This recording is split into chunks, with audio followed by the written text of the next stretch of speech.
webinar. So again, welcome everyone to Applying to US Universities, our afternoon webinar hosted by Greene's College in Oxford. We are very happy that you found your way here, that you followed our invitation. Perhaps you received it through an invite from your teachers, or perhaps you saw it on social media. If you haven't connected to our social media channels, they're all in the chat, so please do so.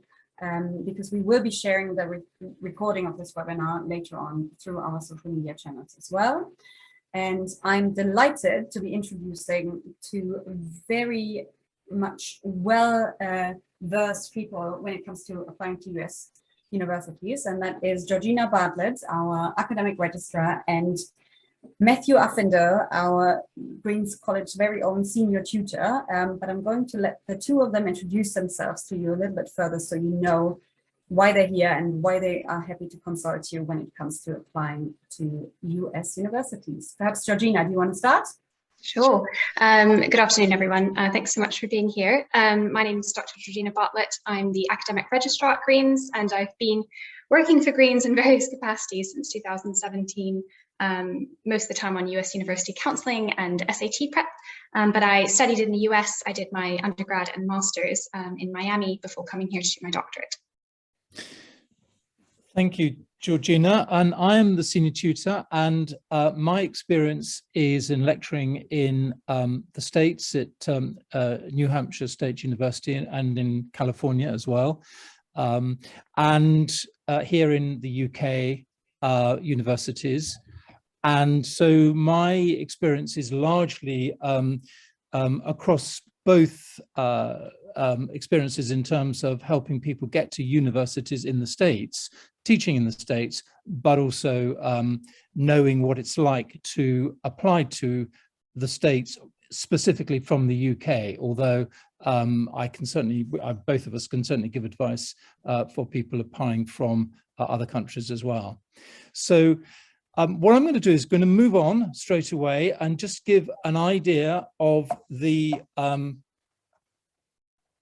we go, my system works. This is really the Northern Hemisphere in terms of the distribution of the top universities. Now, I do immediately apologize to the people in France.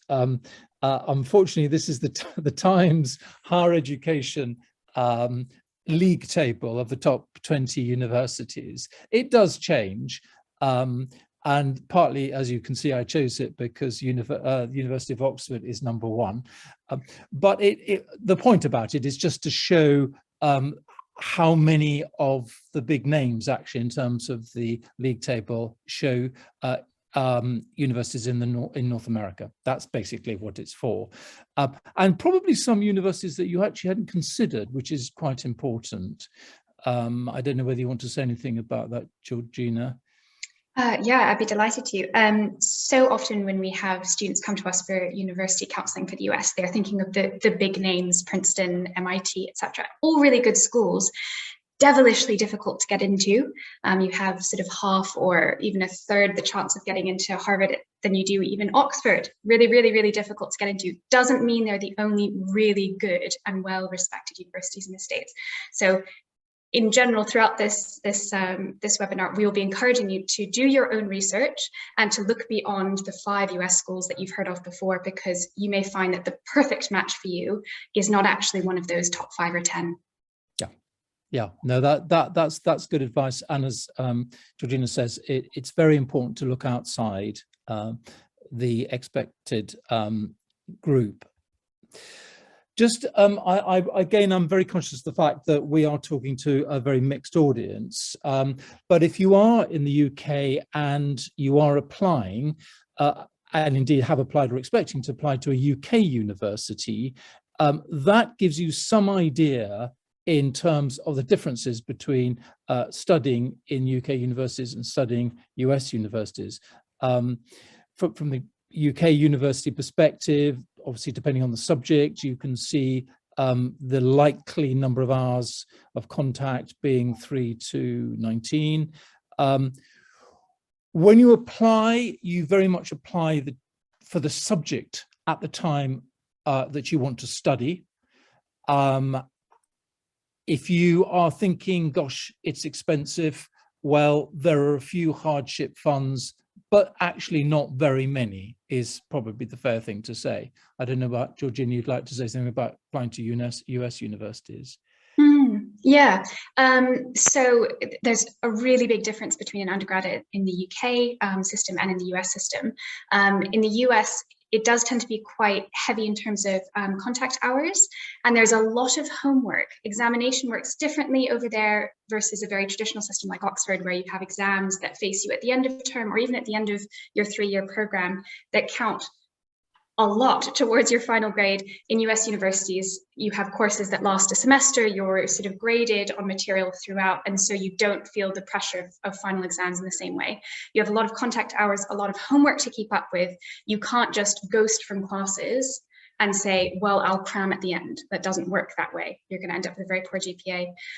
But as Matthew said, one of the most important differences between the UK and US system is that the US specializes in generalists, whereas the UK specialises in specialists. And what I mean by that is, in the UK, from GCSEs to A-levels to university, students are sort of deselecting options towards what they want to do. In the US, generalism is valued, liberal arts education. So the opportunity to trial a lot of things in tertiary education before choosing what you want to major in, which means a lot of applications that you put through for US universities will be so-called undeclared major. So I don't know what I want to do. I want to go to Princeton, but I don't know what I want to do. You can, of course, apply with a major, and there may be advantages to doing that, but the US system values liberal arts, meaning quite a high degree of training in a range of subjects rather than extreme training in one. So that's quite a big thing. And then, of course, scholarships. US universities can be very expensive. A lot of them are private, or a lot of the schools that students from abroad want to go to, they can cost a lot because they are not subsidized by a government. However, if you're a really good applicant, they will pay. And scholarships can be incredibly generous. I certainly didn't have the most generous scholarship in my year, but I was awarded $100,000 scholarship for my undergrad. And those sorts of scholarships aren't sort of unexpected or unobtainable. But again, so much comes down to what we'll talk about a bit later in choosing the correct university for you, a university that really, really wants you, rather than going after a university that everyone wants to be in, which is not quite the same thing. So we'll talk more about that later. Yeah. I would just add a footnote to the question of scholarships. I actually got a scholarship at Oxford, and my grand total of my scholarship was £60 a year. So it was more a kind of pat on the back rather than of any value, because it got blown in the first evening, probably. Anyway, moving on. Again, comparisons between the actual application process. And again, we don't want to dwell on this, but it could be helpful if you are thinking of applying, and the expectation of what you'll have to do. And we'll talk about timelines in a minute, but don't underestimate the amount of work involved in applying to universities. I know from a fact, a lot of people are quite casual, I think, about, oh, well, I'll try this and I'll try that, and why don't I try Princeton at the same time as I'm trying Oxford or whatever it is. Be careful, because there is a lot of work. Simply put, in the UK, there is a central clearing system which is called UCAS, which is very neat, which is very slimmed down, which is very convenient, all done online. Whereas, and I'll ask Georgina to talk about that, but the common application, although its attempts to be centralized, it's a lot more complicated, and they require a lot more stuff, if you like, a lot more extra documents outside the common application. UCAS is actually very convenient, it's very efficient, it's not actually very bureaucratic. And as you see, if you have a quick look at that, if you're applying to university in the UK, we're not very interested, if I'm honest, in what you've done outside. I mean, it sounds terrible. The fact is, we're much more interested in your academic achievement and your commitment to the subject. The personal statement is very much concentrated on your academic interests and your passions, why you're applying for a particular course. I'll hand over to Georgina to talk about the complete opposite, actually, which is true of the common application. Yeah, exactly. So the common application, it does try to be a UCAS equivalent, and a lot of universities have now signed up to it.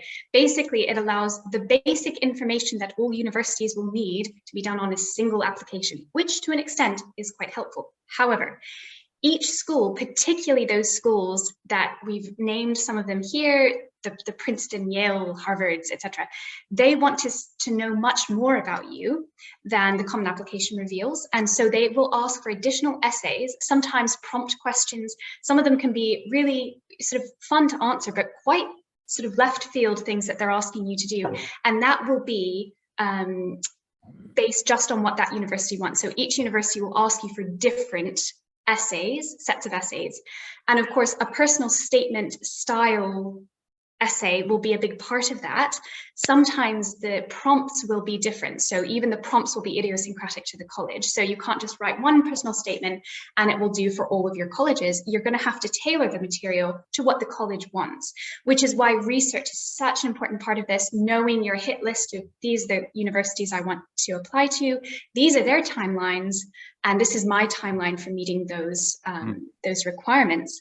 And the really, really big difference, as Matthew has alluded to already, is the whole concept of you basically making an argument for why you're the best physicist that this university has ever seen.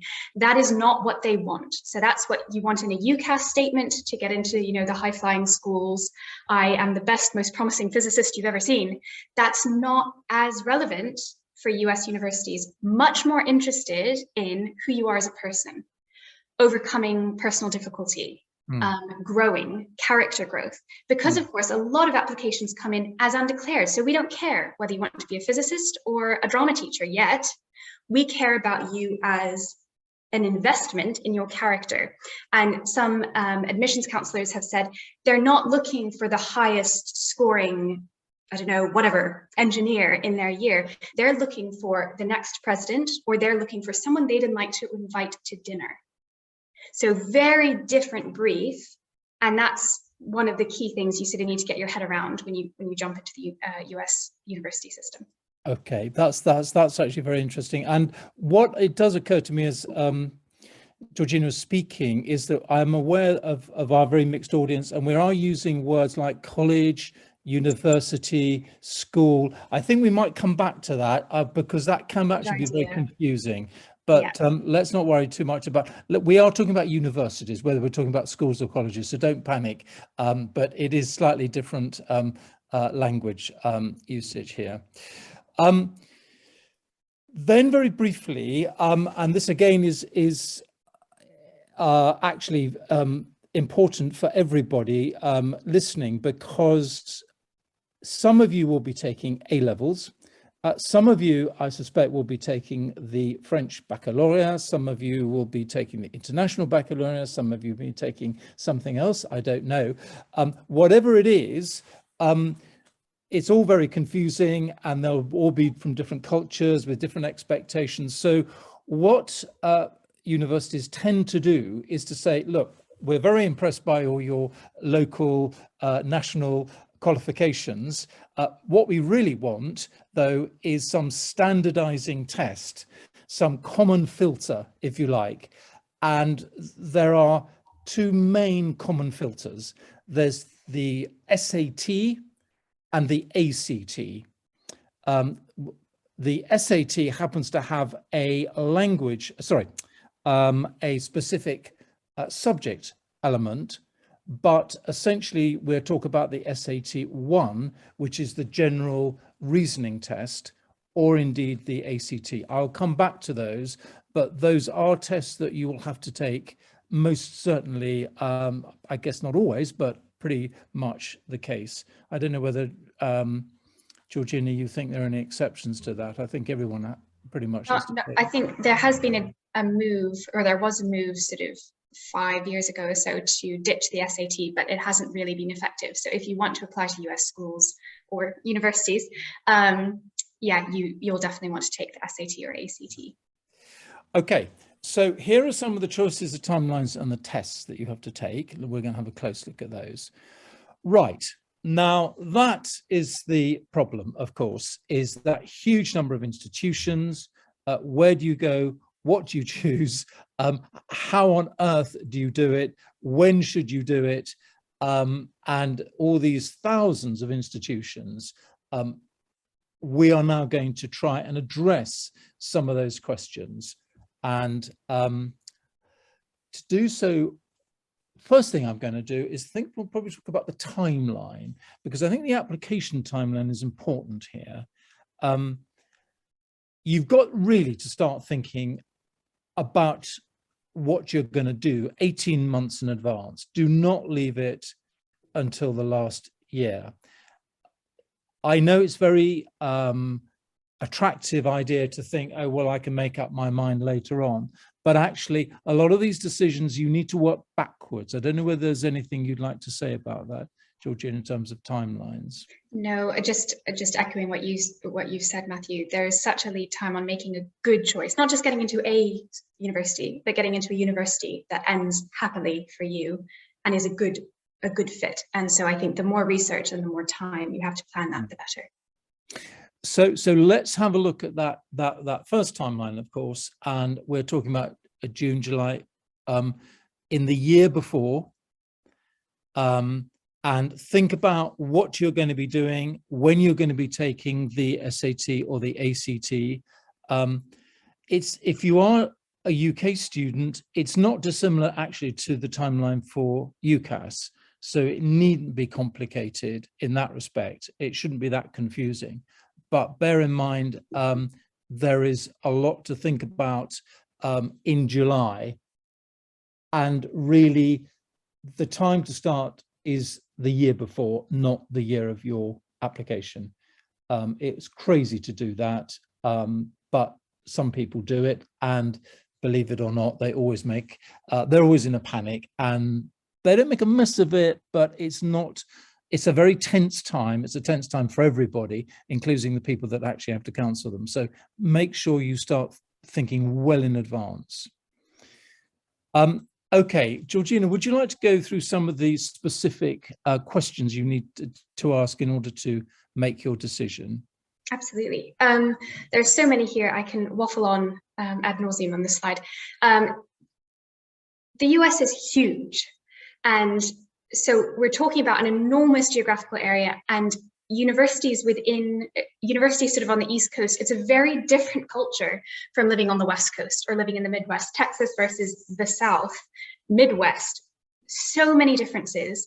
I really encourage students who are thinking of applying to the US to go and visit schools that you're interested in, because it will make a huge difference. It's a 4-year time commitment usually to get through an undergraduate degree in the US, not a 3-year like in the UK.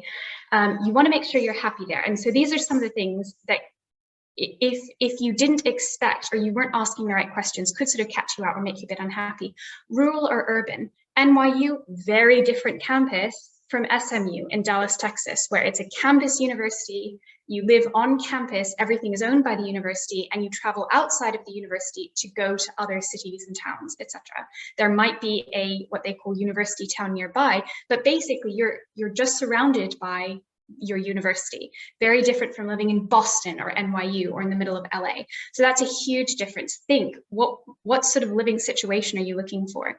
Student population. Some schools are vast. Some schools are really, really small. What is the student culture? What do students there value? What sort of students choose to go to that institution? Again, such an array, such a spectrum of cultures within these universities, largely based on where they're based, who founded them, who goes there, what do they go on to do? What's the purpose of that university? Program and majors. This is a really key thing. So you can apply as an undeclared, but if you're thinking of engineering or music, potentially as majors down the road, don't apply to a university that doesn't have a music school. So you need to think ahead and think well, what are the strengths of this university? Why would I want to go there? What sort of people do I want to be surrounded by? Programs play a huge part in that. And of course, if you know you want to do music or you know you want to do physics, do apply with that major, because what you're telling the school is, I have a bit more direction than most. You can apply undeclared, but do think about what is the school's offerings, what are its strengths? Region, we've sort of talked about large or small, public or private. This is a big one. So I said earlier, a lot of the institutions in the States are private universities. So there's a split in there, an important split that's worth knowing. There are liberal arts colleges. And so going back to Matthew's very apt comment about nomenclature, in the States, universities are also called colleges or schools. So colleges are not sixth form pre-university. Colleges are tertiary institutions. They can also be called schools. So don't get confused if someone starts talking to you about schools and you thought you were applying to university. It's all the same thing.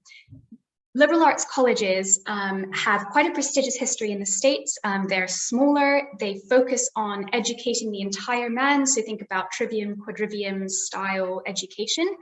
So quite a broad education in humanities, etc.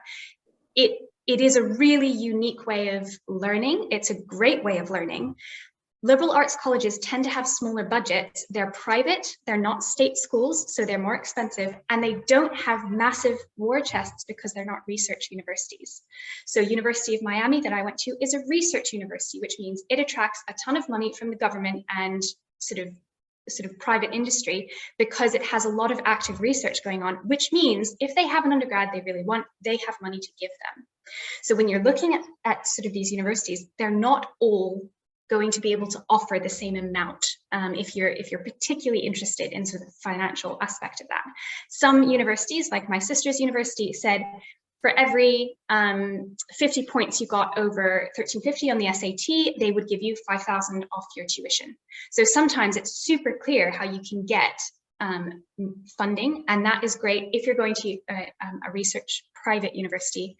Public universities can also be really good, but they don't tend to be those top names. So all of the names you guys have probably heard of, Princeton, Harvard, Yale, they have more money than you can even imagine because they have those names. In fact, I was at a high table dinner recently and someone told me how much money Harvard has at war chest, and I just couldn't even fathom the amount. They have tons and tons of money, which is a great thing, but lots and lots of people are after it. It's not done on hardship, particularly if you're international. In grand US style, everything is a meritocracy in the States. If you have proven yourself to be a really good candidate and they want you, they will give you money, which is an advantage and a disadvantage. Okay, thank you, Georgina. That's really, really helpful. Yeah, no, I'm sure that Harvard could take over Oxford 10 times, I think so. 10 times over if it could. Yeah, I think. Yeah. Anyway, we must move on. Just briefly to say then, when you make your applications, this would be a tactic, in fact, for application. We are running a little bit out of time. Just to say that your counsellor will advise what is called reach, match, safety choices. Simply on your SAT or ACT, they will say, well, you know, if you push it, you're likely to get those kind of scores. If you are just traveling as you're traveling at the moment, you'll get that kind of scores. Actually, you're not working very hard. On a bad day, you could actually get quite low scores. So on the basis of those, it's a good idea to go for, I would say, a couple of reach, or maybe 3 reach, 2 or 3 match, 2 or 3 safety. Would you say, Georgina? Yeah, I think that's probably something fair. like that. Okay. I'm not going to dwell on that, and that could come later because we're running out of time a little bit, and that's types of decisions that you will get. This is actually quite a lot of detail here, but happy to answer any questions should they come along afterwards. This slide is just basically asking why you have to take any test at all, which we've addressed, which one you should take, who, when, how, why, all those questions. It doesn't really matter on the whole. The big name is the SAT. but also it's quite regional, so it might depend where you are. On the whole, most universities don't worry whether it's an SAT or ACT. As far as I know, nobody's actually, I don't think any university is going to say, actually, we want the ACT, not the SAT, but I may be wrong, Georgina. No, I think they're accepted universally, both of them. I think the other thing is also, don't be frightened about taking it 2 or even 3 times. Yeah. I probably failure is not the right word to use, but certainly try and try again is a great mantra for the Americans. So they love the person that's going to get up and fight again and prove themselves. And that's worth remembering. And so plan for that, because, you know, they like to see improvement as well. Okay, I'm going to ask you just a couple of questions now. So this is to give you some idea on the types of questions. So this is a bit of audience participation. This is a typical kind of SAT questions you might get. So try this.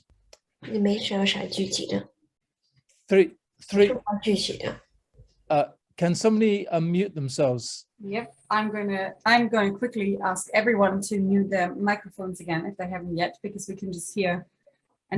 We can hear some more conversations going on in the background, which is great. Okay, reading. There we go. This is the typical reading question. Have a quick look at that, and all you've got to do is choose the pair of words that fit. You've got about 40 seconds to do it, but I'm sure you've got the answers already. If you're really quick and keen, you could just pop the answers into the I'd chat. like you to put the answers in the chat. That would be brilliant. And as we don't know who you are, we won't be able to, there'll be no red faces, so don't worry about it. I think you've probably had enough time, haven't you? I'm having a look at my watch.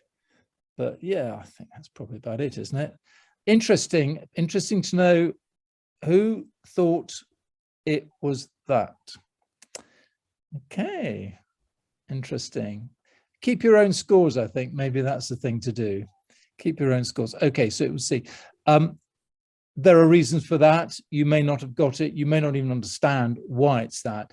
We don't have time to talk about that now, but that's part of the SAT preparation. It's easy to actually improve your score quite considerably. Next one for the mathematicians. I know all those French back people will get it straight away because you're so good at maths. I know that. I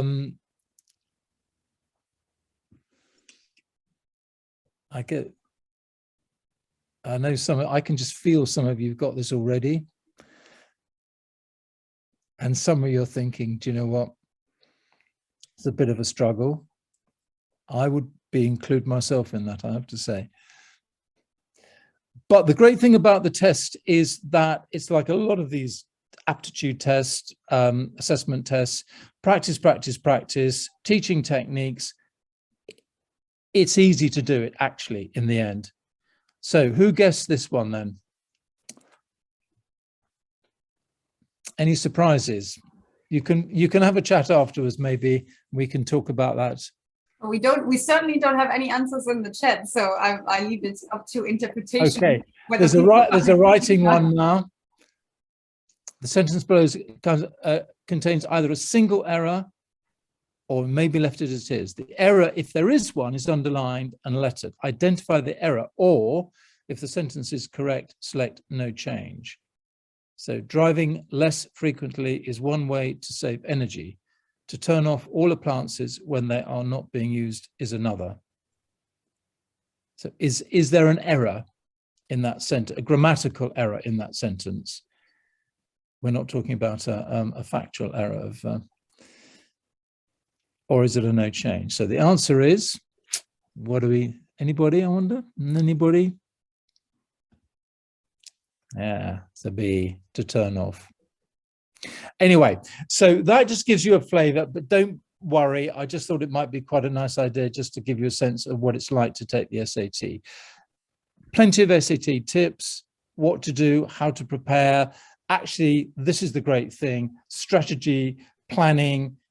You can do a lot better than you think. You can improve your scores by many hundreds, actually, with the right preparation.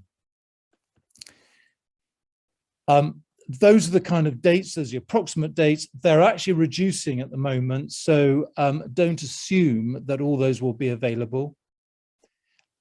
Register well in advance if you are going to register for the SAT or the ACT. There's the timeline again. We're coming to the end just to make sure we know what we're doing. Plenty of time. Don't rush it. Give yourself plenty of time. Remember to help you and your school. Also make sure your school is involved in this process as well, early on, because they don't want any surprises either. So basically, that triangle, plan ahead, create your own timeline for applications, build a study plan, commit to a few hours every week is good advice. Then practice, practice, practice. You can't beat it. Just start working on essays well in advance. Make sure you're adequately prepared. So it's really the writing bit, the preparation bit is really important, and practice, practice, practice. And then finally, do ask your school, ask for expertise. There's plenty of advice available. I mean, obviously Greene's is one of our choices, but there are plenty of people in schools. If you can't find them, you can always ask us, okay? And that just gives you an outline of the kind of US services that we do prepare people for, the holistic counseling, getting people to the right university, preparing people for the aptitude tests, the SAT-1s, SAT-2s, which are the subject tests, and for the ACT. So I think that's probably it.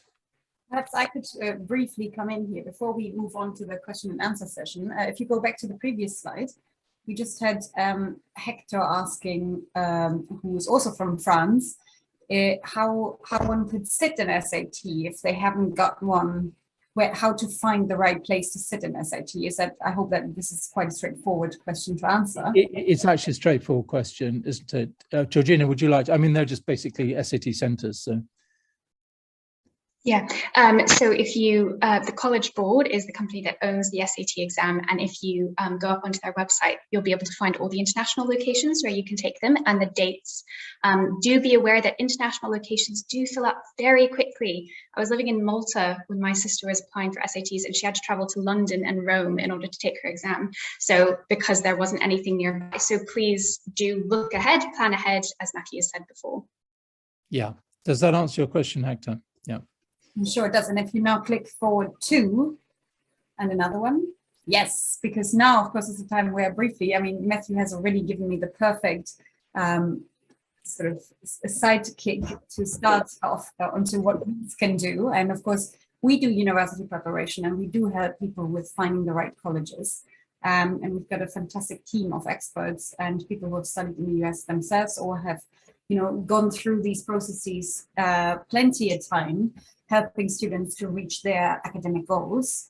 And I also wanted to take this moment to inform you that, if you aren't clear where you want to go, or if you are clear where you want to go and you're wondering whether or not you might be getting the results required this year, we also consult in retaking A-levels. So, and I think Matthew said it earlier that failure is not the right word. We like to think of it as a rising to the challenge, or where one might have stepped backwards on one foot. We can help to make you step forward at the very least 2 steps, if not more than that. We also have a little open day going on next week, Wednesday and Thursday. That's the 29th and the 30th of June, where people can register on our website. Zach is going to put all the links into the chat box now.